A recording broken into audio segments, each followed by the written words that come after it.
Hello family, कसे आहात? स्वागत आहे तुमचं तुमच्या आपल्या चित्तथरारक विश्वात. नारायण धारप यांच्या चेटकीण या कादंबरीच्या मागील भागात म्हणजेच पहिल्या भागात आपण ऐकलं, परदेशातून शिक्षण घेऊन मायदेशी परतलेली सोनाली नावाची तरुणी कोकणात तिच्या आईबाबांसह तिच्या आजीच्या वाडीवर राहायला गेलेली होती. तिथे तिला 2 इमारती दिसल्या. त्यातली एक तिच्या वडिलांची आणि दुसरी तिच्या वडिलांच्या काकांची. त्या दुसऱ्या इमारतीबद्दल घरातील संदिग्ध वातावरण बघून तिने त्या इमारतीला भेट देण्याचा निर्धार केला. आता पुढे 8 वाजण्याची वेळ होती. सूर्य फारसा वर आलेला नव्हता, पण आकाश अगदी स्वच्छ असल्यानं ऊनही स्वच्छ होतं. काही वेळानंतर उन्हाचा चटका बसायला लागणार होता, पण आताची वेळ समुद्र स्नानासाठी अगदी योग्य होती. घरापासून फरलांगभरावर किनारा होता. किनारा दोन्ही बाजूंना लांबवर पसरत गेलेला होता. वाडी उंचावर होती तेव्हा भरती आली की दोन्ही बाजूंनी पाणी आत शिरणार हे दिसतच होतं. भरती गेल्यावरही भरतीच्या खुणा दिसत होत्या. त्या रेषेच्या अलीकडे सोनालीने आपली बॅग ठेवली. अगदी गजबजलेला किनारा असता तरी बिकिनीत पाण्यात शिरायला तिला संकोच वाटला नसता, कारण तिची मानसिकताच तशी झाली होती. पण हा तर सर्वार्थाने एकाकी किनारा होता. ती 100 पावलं आत गेली तरी पाणी जेमतेम गुडघ्यांच्या वर पोहोचत होतं, पण त्याचा स्पर्श किती आल्हाददायक होता. आत्मभान संपूर्णपणे विसरून ती त्या आनंदानुभवात तल्लीन होऊन गेली. कितीतरी वेळाने ती भानावर आली. एव्हाना उन्हाला जोर आला होता. शरीर टॉवेलने न पुसता ती तशीच गरम रेतीत पडून राहिली. शरीरात अशी काही शिथिलता आली होती की तिला वाटलं आता आपल्याला झोपच येणार आहे. ते मात्र अयोग्य ठरलं असतं. ती उठली. स्वतःशी गुणगुणत तिने कपडे बदलले. ओले कपडे प्लास्टिकच्या पिशवीत घालून बॅगेमध्ये भरले. कपडे बाहेर काढताना कॅमेरा आपोआपच बाहेर आला होता. ती परत निघाली तेव्हा कॅमेरा तिच्या खांद्याला लटकत होता. परतीच्या वाटेवर ते दुसरं घर होतं, पण ती ते आता विरुद्ध बाजूने पाहत होती आणि वेगळं वाटत होतं. घराचा दर्शनी भाग समुद्राकडे तोंड करून होता. आता यामागे सौंदर्याची दृष्टी होती का भावाशी झालेल्या तंट्यामुळे भावाच्या घराकडे मुद्दाम पाठ केली होती? घरापासून 25-30 पावलांवर उभी राहून ती घराचं निरीक्षण करीत होती. घराच्या दर्शनी भागात काहीतरी वेगळं वाटत होतं. मग तिच्या लक्षात आलं, पुढचा सर्व दर्शनी व्हरांडा पांढऱ्या रेतीने भरला होता. दारा खिडक्यांपाशी पांढऱ्या रेतीचे ढीग लागले होते. हे इतकं अनपेक्षित होतं की काही क्षण ती होती तिथेच थबकून उभी राहिली आणि मग सावकाश सावकाश त्या घराच्या दिशेने निघाली. किनाऱ्यावरची रेती वाऱ्याने उडत उडत घराच्या अडथळ्यापाशी थांबलेली असणार. दृश्य जरी विलक्षण असलं तरी त्याला असलं काहीतरी नैसर्गिक स्पष्टीकरण असणारच. पण ही रेतीची प्रगती अशीच चालू राहिली तर मग शेवटी ते सर्व घरच रेतीखाली झाकलं जाणार की काय? मग तिला आठवलं, आपल्यापाशी कॅमेरा आहे की. पण तिने कॅमेरा काढला तेव्हा तिच्या ध्यानात आलं, आपण घराच्या पश्चिमेस आहोत आणि सूर्याचं ऊन पूर्वेकडून बरोबर लेन्सवर येत आहे. हा देखावा टिपायचा म्हणजे घराच्या सावलीतच जायला हवं, म्हणजे अगदी 10 फुटांवर. तिला ती कल्पना फारशी आवडली नाही. या बंद घराभोवती एक रहस्यमय वलय होतं. दिवसाच्या लख्ख प्रकाशातही त्या बंद घराचा एक निर्भास जाणवत होता. 5-7 पावलं पुढे जाताच ती घराच्या सावलीत आली. एकदम किती गार वाटायला लागलं. 2 पावलं मागे उन्हाचा चटका बसत होता आणि इथे इथे किती गारेगार. इतकं गार की जास्त वेळ थांबणंही कठीण झालं असतं. तिने कॅमेराची फ्लॅप उघडली.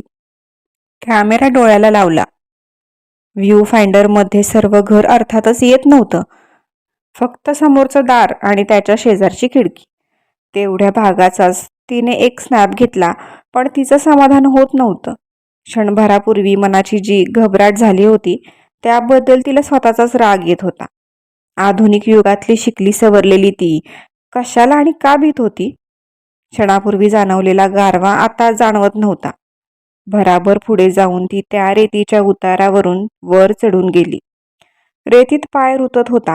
वर ओढून काढायला जोर लावावा लागत होता. ती व्हरांड्यात आली. समोरच्याच खिडकीतून तिने आत नजर टाकली. काच इतकी धुरकटलेली होती की आतलं काहीच दिसत नव्हतं. बॅगमधल्या ओल्या टॉवेलने तिने काचेचा बाहेरचा भाग साफ केला. काच आतून अगदी स्वच्छ होती, पण काचेत मागचाच उन्हात चमचम करणाऱ्या, फेसाळणाऱ्या लाटांचा देखावा दिसत होता. तिने चेहरा अगदी काचेजवळ नेला, तेव्हा तिला आतला भाग दिसला. ते स्वयंपाकघर होतं, पण अगदी जुन्या जमान्यातलं. ओटा होता, पण त्याच्यावर गॅस नव्हता. रॉकेलचे 2 स्टोव्ह होते. शेजारी सिमेंटची कोळसा वापरायची शेगडी होती, पण ते जन्मात न पाहिलेल्या सोनालीला त्या वस्तूचं नाव किंवा उपयोग यातलं काहीच समजलं नाही. भिंतीच्या खिळ्याला एक कंदील टांगलेला होता. ओट्यामागच्या भिंतीत खण होते आणि त्यांच्यात तांब्या पितळेची वेगवेगळ्या आकाराची भांडी मांडलेली होती. स्टेनलेस स्टीलची एकही वस्तू दिसत नव्हती. त्या खोलीत लक्ष वेधून घेण्यासारखं काहीही नव्हतं. व्हरांड्यातल्या रेतीतून चालत ती दाराच्या दुसऱ्या बाजूच्या खिडकीपाशी गेली आणि त्या खिडकीची ही खाच टॉवेलने साफ करून तिने आत एक नजर टाकली. खोलीतल्या सामानावरून तिचा काय उपयोग केला जात असावा याचा काहीही अंदाज करता येत नव्हता. 2 खुर्च्या होत्या, जुन्या प्रकारच्या. रुंद बैठक, उंच पाठ, कोरीव कामाचे हात, बैठक आणि पाठ वेतात विणलेली. भिंतीवर कसले कसले फोटो होते, पण इतक्या दूरवरून तिला ते नीट दिसतही नव्हते. याही खोलीत नजर वेधून घेण्यासारखं काही नव्हतं. पलीकडे आणखी एक शेवटची खोली होती. या आणि बाबांच्या घराची रचना एकसारखी असली तरी वापरात फरक असल्याने घरांना वेगवेगळी स्वरूपं आली होती. पण त्याहीपेक्षा महत्त्वाचं, गेली कितीतरी वर्ष, 40-50 तर सहजच, हे घर वापरात नव्हतं. 2 पिढ्यांच्या पूर्वीचा हा संसार होता. ती शेवटच्या खोलीपाशी आली होती. काच साफ करताच तिला दिसलं की पलीकडच्या बाजूने एखाद्या खिडकीतून सकाळचं ऊन आत येत असलं पाहिजे. आत लख्ख प्रकाश होता. खोलीची सजावटही वेगळी आणि उंची वाटत होती. एका बाजूस पलंग होता. पलंगावर फुलांच्या प्रिंटची चादर होती. समोरच्या भिंतीपाशी एक उंच लाकडी कपाट होतं. कपाटाच्या एका दारावर पूर्ण उंचीचा आरसा होता. त्याच्या शेजारी भिंतीवर एक खुंटाळं होतं. खुंट्यांना कोट, शर्ट, पॅन्ट टांगलेले होते. एका फार जुन्या जमान्याच्या या खुणा मागे राहिल्या होत्या. सोनालीने कॅमेरा वर आणला, डोळ्यांना लावला. एका मागोमाग एक असे 2 फोटो घेतले. आताच्या पुरतं तिचं समाधान झालं होतं. आता घराच्या पलीकडच्या बाजूने, प्रत्यक्षात मागच्या आत एक नजर टाकली की झालं. व्हरांड्यातून ती खाली उतरली. घराला वळसा घालून मागच्या बाजूला आली. व्हरांडा त्याही बाजूला होताच. त्या बाजूच्या खिडक्या इतक्या धुरकटलेल्या नव्हत्या. शिवाय समोरची बाजू तुलनेने अंधारात असल्याने आतला भाग जास्त स्पष्ट दिसत होता. ती खिडकीपाशी उभी राहताच आत खिडकीचा उन्हाचा चौकोन पडला होता. त्या चौकोनात तिची सावली आली. तिच्या मनात एक जरासा चमत्कारिक विचार आला. तिने नाही तरी तिच्या सावलीने त्या बंद घरात प्रवेश केला होता. हे एक प्रकारचं अतिक्रमणच नाही का? काही क्षण ती अंतर्मुख झाली होती. बाह्यसृष्टीवरचं लक्ष आत वळलं होतं. समोरची घडत असलेली गोष्ट लक्षात यायला 1-2 सेकंद जावे लागले आणि मग ती जागच्या जागी अक्षरशः गोठून उभी राहिली. त्या प्रकाशित खोलीतून समोरच्या खोलीत किंवा मधल्या हॉलमध्ये उघडणारं दार सावकाश सावकाश लावलं जात होतं. दाराची दोन्ही पालं एकमेकांना येऊन भिडली. हालचाल थांबली. एवढासाही आवाज झाला नव्हता, पण एखादा प्रचंड स्फोट झाल्यासारखी कानात घणघण होत होती. शरीराच्या स्नायूंवरचा ताबाच गेला होता. शरीर गोठल्यासारखं झालं होतं. हालचालच अशक्य वाटत होती. बराच वेळ आत रोखून धरलेला श्वास पोटासारखा बाहेर पडला. सोनाली गर्रकन वळली. व्हरांड्यातून उडी मारून खाली उतरली आणि घराच्या दिशेनं धावत सुटली. 20-25 पावलं धावल्यानंतर भान जरासं परत आलं. तिची चाल मंदावली. ती सावकाश सावकाश घराकडे आली. घरापर्यंत आली तेव्हा सोनाली खूपच सावरली होती. स्वयंपाकघरातून बोलण्याचे आवाज येत होते. ती तशीच स्वयंपाकघरात गेली.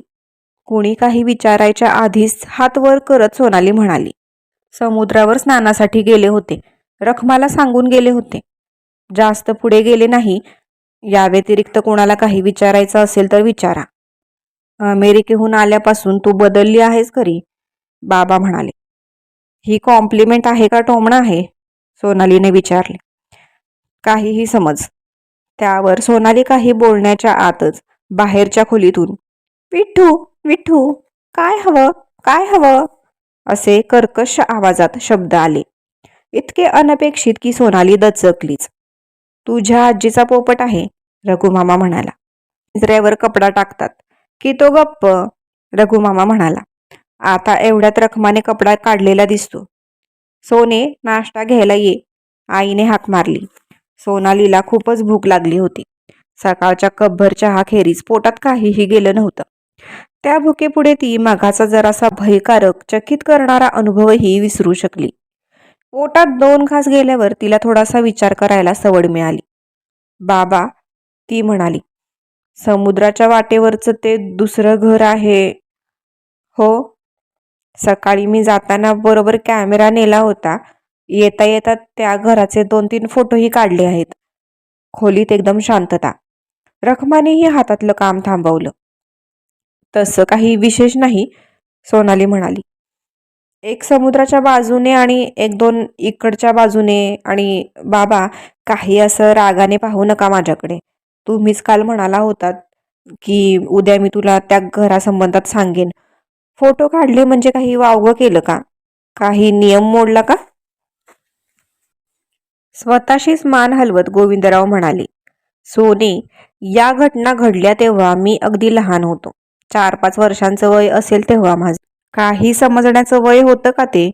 आणि इतक्या वर्षानंतर सर्व आठवणी खऱ्याच असतील याचीही खात्री देता येत नाही.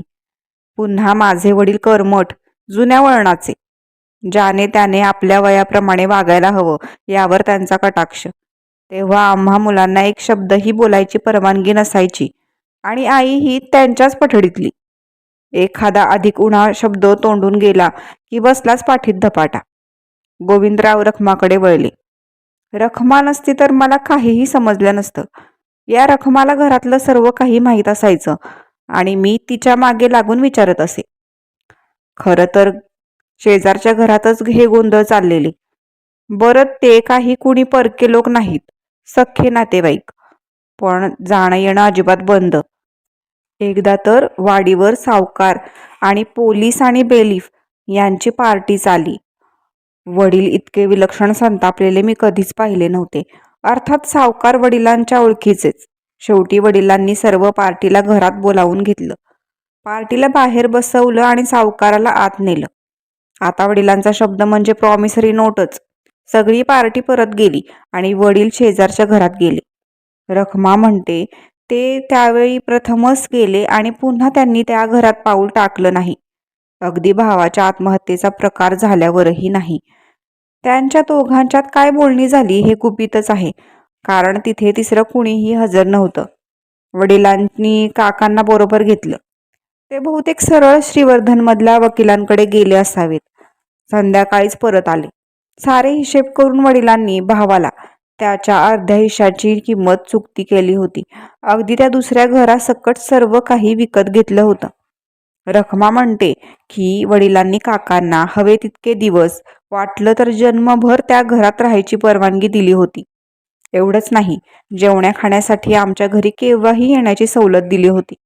कदाचित दरमहावर खर्चाचीही काहीतरी सोय असेल, पण काका आमच्याकडे जेवायला आल्याचं मला तरी आठवत नाही. खरं तर काका सुद्धा मला नीटसे आठवत नाहीत. आमच्या घरात त्यांचे फोटो असतीलही, पण पुढे मी जेव्हा फोटोंचे अल्बम बघितले तेव्हा त्यांचे फोटो अल्बममधून काढून टाकले होते. आईला त्याबद्दल विचारलं सुद्धा. कशाला हवी ती नतद्रष्टांची चित्र? बरं झालं तुझ्या बाबांनी ती बंबात घालून जाळून टाकली ते. हे शब्द आईचे. त्यावर बोलणंच खुंटलं, नाही का?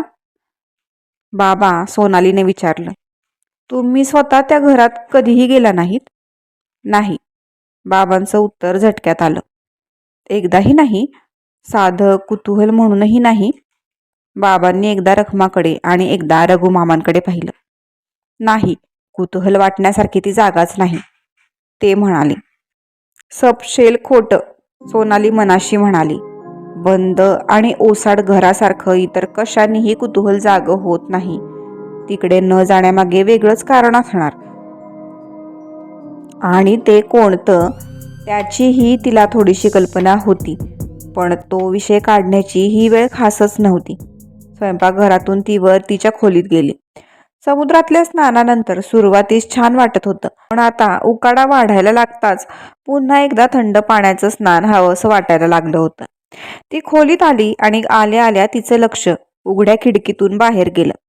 समोरचं ते दुसरं घर होतं. इतका वेळ मनाच्या तळाशी ठेवलेली आठवण उफाळून वर आली. ती त्या खोलीत पाहत असताना समोरचं दार अलगद बंद झालं होतं. निसर्गाच्या नियमांची काहीतरी ओढाताण करून हवेतल्या तापमानाच्या बदलाने झालेली क्रिया, असं काहीतरी वावदुकी स्पष्टीकरण देता आलं असतं, पण तिने त्याचा विचारही केला नाही. फरक पडला असला तर तो एवढाच, खोलीतल्या उन्हाच्या चौकोनात तिची सावली पडली होती. एक निर्द्रव्य छाया. अतिक्रमण म्हटलं तर अगदी संकेतरूपीच नाम मात्र, पण त्या धार लावण्याच्या छोट्याशा क्रियेमागे निष्कर्माची आणि कारणांची एक लांबच लांब साखळी पसरत गेली होती. सर्वांच्या मुळाशी हिऱ्यासारखं कठीण आणि मनाला दिपवून चक्कर आणणारं एक सत्य होतं. त्या दुसऱ्या घरात कोणाचा तरी, कशाचा तरी वावर होता. एकदा ही वस्तुस्थिती मनाने मान्य केली, मग पुष्कळच गोष्टी आपापल्या स्थानी पडल्या. कारण त्या घरातला वावर ही काही अचानक घडलेली क्रिया नव्हती. त्या क्रियेमागे गृहभंग, दारिद्र्य, व्यसनाधीनता, आत्महत्या अशा चढत्या श्रेणींच्या शोकमय घटनांची मालिका होती. या सर्व गोष्टी ज्या एका भयप्रद शक्यतेकडे दर्शवत होत्या, त्या शक्यतेचा मनोमन विचारही अंगावर काटा आणणारा होता. ते घर पछाडलेलं होतं. क्षणभर मन अगदी बधीर झालं. एक्स फाईल्स, टॉयलेट झोन, सर्व काही तिच्या आयुष्याला प्रत्यक्षच येऊन स्पर्शत होतं. वर्षानुवर्ष इथे राहणारी रखमा, लहानपणापासून इथे येणारा रघुमामा आणि अर्थात तिचे आई वडील, त्यांना या प्रकरणाची काही ना काही कल्पना असलीच पाहिजे. पण घराण्यातल्या काही काही गोष्टी अशा असतात की त्यांच्यावर चार चौघात चर्चा केली जात नाही. पण मी आता रात्रीची टॉर्च घेऊन त्या घराकडे जाते, असं तिने नुसता म्हणताच झालेली रघुमामाची शीघ्र प्रतिक्रिया अगदी बोलकी होती. इतर काही नसलं तरी एक गोष्ट मात्र स्पष्ट झाली होती. तिचा आजीच्या वाडीवरचा मुक्काम कंटाळवाणा तर खासच होणार नव्हता. श्रोते मित्र हो, त्या दुसऱ्या घराला दिलेल्या पहिल्याच भेटीमध्ये सोनालीला आलेला अंगावर शहारे आणणारा हा अनुभव तिला त्या घराच्या रहस्यमयी इतिहासाच्या मुळाशी जाण्यासाठी प्रवृत्त करेल का, हे जाणून घेऊ आपण चेटकीण या कादंबरीच्या पुढील म्हणजेच तिसऱ्या भागात. तोपर्यंत धन्यवाद.